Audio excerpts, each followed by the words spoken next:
بسم اللہ الرحمن الرحیم۔ السلام علیکم۔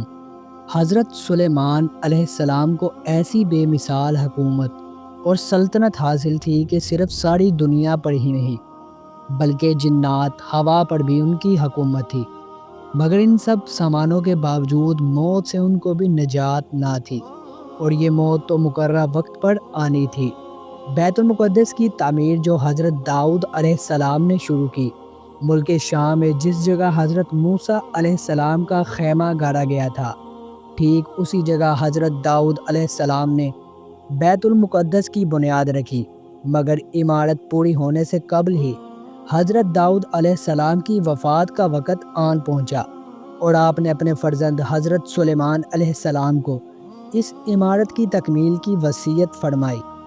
چنانچہ حضرت سلیمان علیہ السلام نے جنوں کی جماعت کو اس کام پر لگایا اور عمارت کی تعمیر ہوتی رہی۔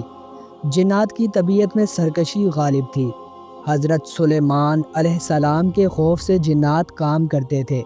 ان کی وفات کا جنات کو علم ہو جائے تو فوراً کام چھوڑ بیٹھتے اور تعمیر رہ جاتی، یہاں تک کہ آپ کی وفات کا وقت بھی قریب آ گیا اور عمارت مکمل نہ ہو سکی، تو آپ نے یہ دعا مانگی کہ الہی میری موت جنوں کی جماعت پر ظاہر نہ ہونے پائے، تاکہ وہ برابر عمارت کی تکمیل میں مصروف رہیں، اور ان سبوں کو علم غیب کا جو دعویٰ ہے وہ بھی باطل ٹھہر جائے۔ یہ دعا مانگ کر آپ محراب میں داخل ہو گئے اور اپنی عادت کے مطابق اپنی لاٹھی ٹیک کر عبادت میں کھڑے ہو گئے، اور اسی حالت میں آپ کی وفات ہو گئی، مگر جن مزدور یہ سمجھ کر کہ آپ زندہ کھڑے ہوئے ہیں برابر کام میں مصروف رہے، اور عرصہ دراز تک آپ کا اس حالت میں رہنا جنوں کے گروہ کے لیے کچھ باعث حیرت اس لیے نہیں ہوا کہ وہ بارہا دیکھ چکے تھے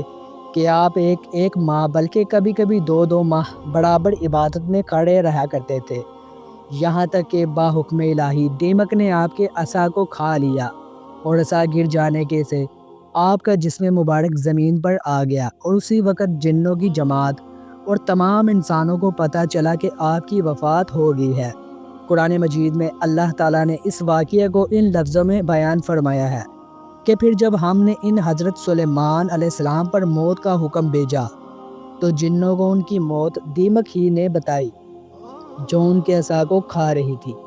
پھر جب حضرت سلیمان علیہ السلام زمین پر آ گئے تو جنات کی حقیقت کھل گئی۔ اگر وہ غیب جانتے ہوتے تو وہ اس ذلت کے عذاب میں اتنی دیر تک نہ پڑے رہتے۔